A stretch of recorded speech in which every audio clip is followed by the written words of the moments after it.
আসসালামু আলাইকুম এভরিওয়ান। তোমার প্রতি অনুভূতি গল্পের চতুর্থ পার্ট বলার আগে তোমাদের কাছে একটা রিকোয়েস্ট করব। আশা করি তোমরা রিকোয়েস্টটা রাখবা। তো তোমরা হয়তো অনেকেই জানো যে আমি একটা ইউটিউব চ্যানেল খুলছি, আর আগে একটা ইউটিউব চ্যানেল ছিল, সেটা হ্যাক হয়ে গেছে।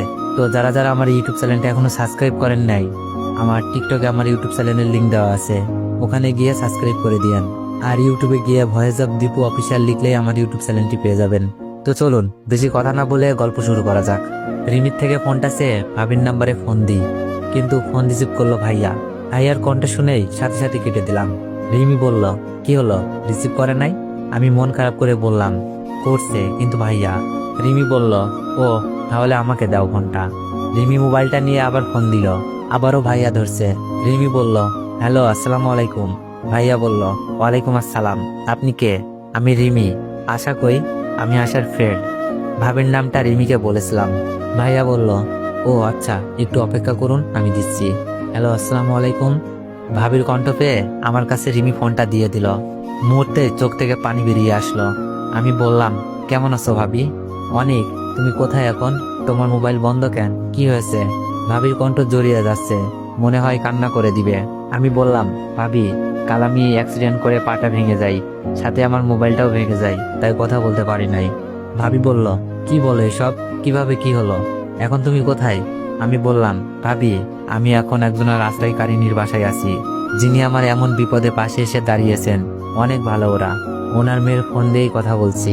ভাবি বলল, আমাকে একটা বিকাশ নাম্বার দাও, আমি টাকা পাঠাচ্ছি। আচ্ছা ভাবি, যখন লাগবে জানাবো। বাসার অবস্থা কেমন? খুব জানতে ইচ্ছা করছে।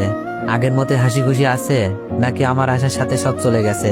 ভাবি বলল, ভালো না, আব্বু আম্মুর মন খারাপ, কাল রাতে কেউ খাবার খায়নি। তবে মিথিলা আর সুমিত জামাইকে কেমন যেন হাসি খুশি মনে হচ্ছে, তাদের মতি গতি সুবিধার মনে হচ্ছে না। আমি তো দুলাভাইকে ভিডিওটা দেখে ভয় দেখাইছি যেন না মিশে, তবু ওরা নিজেদের ভুল বুঝতে পারছে না। খুব রাগ হচ্ছে, মনে হচ্ছে ভিডিওটা নিয়ে বাসায় যাই, সবাইকে দেখিয়ে দিই, কিন্তু এখন তো চাইলেও সম্ভব না, ভিডিওটা হারিয়ে গেছে। ভাবি কান্না সুরে বলল, ভয়ের কোনো চিন্তা দেখছি না। তোমার ভাইয়াকে রাতে বলেছিলাম, তোমাকে এমন শাস্তি না দিলেও পারতো। সে বলে, আমার এত দরদ কেন? আমার কি তোমার সাথে সম্পর্ক আছে নাকি? আমি বললাম, কেঁদো না ভাবি, আমি তোমার ভালোবাসা বুঝি, কেউ না বুঝুক। আর এইসব নিয়ে বাসায় কাউকে কিছু বইল না, তবে ওদের আটকানোর দরকার। ভাবি বলল, কিভাবে? আমি ভাবিকে বলতে বললাম, তুমি দুলাভাইকে বলবা, অনেক যে ভিডিওটা যাওয়ার সময় আমাকে দিয়ে গেছে, বলেছে আর যদি মিথিলার সাথে মিশতে দেখি বাসার সবাইকে দেখাতে। ভাবি বলল, আচ্ছা, আজকেই বলবো। আমি বললাম, খুব গোপনে, দেখো ওরা ভালো হয় কিনা। ভাবি কান্না সুরে বলল, অনেক, তুমি ওদের জন্য কেন মন করছো? যারা তোমার মিথ্যা অপবাদে বাসা থেকে বের করে দিল, এখন প্রমাণটাও হারিয়ে ফেলেছো, তুমি কি আর ফিরবে না? চোখ বেয়ে পানি পড়ছে। ফিরবো ভাবি, তবে যেদিন সবাই তাদের ভুল বুঝতে পারবে। তোমার ভাইয়া আসছে, রাতে ফ্রি হলে কল দিব। ফোনটা রেখে দিল ভাবি। রিমির চোখের কোণেও পানি।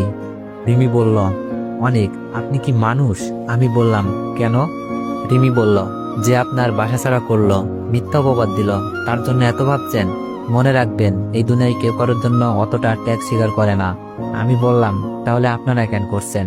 আপনারা তো চাইলেই আমাকে কিছু টাকা ধরিয়ে দিয়ে চলে আসতে পারতেন, কিন্তু আমার ভালোর জন্যই বাসাতে নিয়ে আসলেন, ত্যাগ স্বীকার করছেন। রিমি বলল, আপনি আমাদের উপকার করেছেন, ধরে নিতে পারেন তাই আমরা আপনার উপকার করছি, কিন্তু মিথিলার দুলাভাই তো আপনার সম্মান ডুবিয়ে বাসা থেকে বের করে দিল। রিমির কথা যুক্তিযুক্ত। আমি বললাম, মিথিলা আমার চাচাতো বোন, যাকে আমি ভালোবাসতাম, তার সম্মান কি করে নষ্ট করি বলুন তো? মিথিলা হয়তো একটা ভুল করেছে, আমি তার ভুলগুলো সংশোধনের কারণ হতে চাচ্ছি। সে যেন বুঝতে পারে কাকে সে অপমান করত। সে আজ তার সম্মান বাঁচানোর জন্য মুখ বুজে সব সহ্য করে গেল। রিমি বলল, আপনি এখনো মিথিলাকে ভালোবাসেন? আমি বললাম, জানি না, তবে আমি চাই মিথিলা তার ভুল বুঝতে পারুক, সম্মান নিয়ে বেঁচে থাকুক। রিমি বলল, ও বুঝেছি, হয়তো এখনো ভালোবাসেন। রিমি হয়তো বলতে চাচ্ছে আমি যা করছি সবকিছুই ভুল করছি। রিমি চলে যায়, আমি রিমির কাছ থেকে গল্পের বই চেয়ে নিই সময় কাটানোর জন্য। গল্প পড়ছি, এমন সময় আন্টি রুমি আসলো তার ছেলেকে নিয়ে। বয়স বেশি হবে না, 5 বছরের মতো। আন্টি বলল, খাবার খেয়েছো অনেক? আমি বললাম, জি আন্টি, রিমি এনেছিল। আন্টি বলল, আচ্ছা টিভি ছেড়ে দিব? আমি বললাম, না আন্টি, আমি বই পড়ছিলাম, বই পড়তে আমার খুব ভালো লাগে। ভাইয়া এদিকে আসো, বসো ভাইয়ার সাথে। রিমির ভাইকে ডাকলাম। আন্টি বলল, না, পায়ে ব্যথা দিবে, অনেক দুষ্টু, আগে পা ভালো হোক তারপর খেলা করবে। না আন্টি, সমস্যা নেই, ছেলেটাকে আমার পাশে বসিয়ে আদর করছি। আন্টি বলল, তুমি পড়ালেখা করো? মন খারাপ করে বললাম, জি আন্টি, আমি সবেমাত্র কলেজে উঠেছি, আর মনে হয় লেখাপড়াটা করতে পারবো না। আন্টি বলল, মন খারাপ করো না, একটা ব্যবস্থা হবে। আমাদের রিমিও কিন্তু এবার কলেজে উঠেছে। ও, তার মানে সমবয়সী, ভালোই হলো, সময়টা পড়ালেখা করে চালিয়ে দিব। আন্টি বলল, আচ্ছা তুমি রেস্ট নাও, পরে এসে দেখে যাব। আন্টি তার ছেলেকে নিয়ে চলে গেল। আমি বসে টিভি দেখছি, এমন সময় রিমি কি নিয়ে যেন আমার থাকার রুমে আসলো, হাতে কতগুলো শপিং। রিমি বলল, এইগুলো আপনার জন্য, দেখান তো পছন্দ হয় কিনা। আমার পছন্দ, আশা করি ভালো লাগবে। আর এটা আপনার নতুন মোবাইল, এইগুলোর কি দরকার ছিল, শুধু শুধু টাকা খরচ করলেন। মনে মনেই ভাবলাম, আমি কি তাদের বেশি জ্বালিয়ে দিচ্ছি। রিমি বলল, তাই নাকি? এক কাপড়ে থাকতে পারবেন? আর সারাদিন রুমে বসে সময় কাটাবেন কিভাবে শুনি? আমি বললাম, এই ধরুন, এখানে 5,000 টাকা আছে, আর বাকিটা ভাবিকে বলে নিয়ে দিব। আসলে বিষয়টা নিজের কাছেই খারাপ লাগছিল। রিমি রেগে বলল, কি বললেন? আরেকবার বলুন, আপনার ওই পাটাও ভেঙে দিই। ভালোবাসার দাম কি টাকা দিয়ে দেওয়া যায়? আমি বললাম, না, আসলে আমার লজ্জা লাগছে, আপনাদের বাসায় আছি, আপনারাই আবার আমার জন্য এত কিছু করছেন। রিমি বলল, লজ্জা থাকা ভালো। পছন্দ হয়েছে? রিমির পছন্দ অনেক ভালো, সবগুলো কাপড়ই ভালো লাগছে।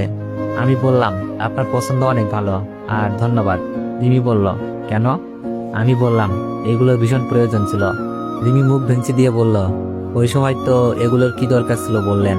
মোবাইলটাও দেখছি খুব দামি, রেডমি 7, সাথে রিমি রেজিস্টার করা নতুন সিম, আর বাসায় তো ওয়াইফাই আছেই। তো এভরিওয়ান, নেক্সট বার চাইলে একটু বেশি বেশি কমেন্ট করুন, আর একটু বেশি বেশি কপি লিঙ্ক করে দেন। ধন্যবাদ।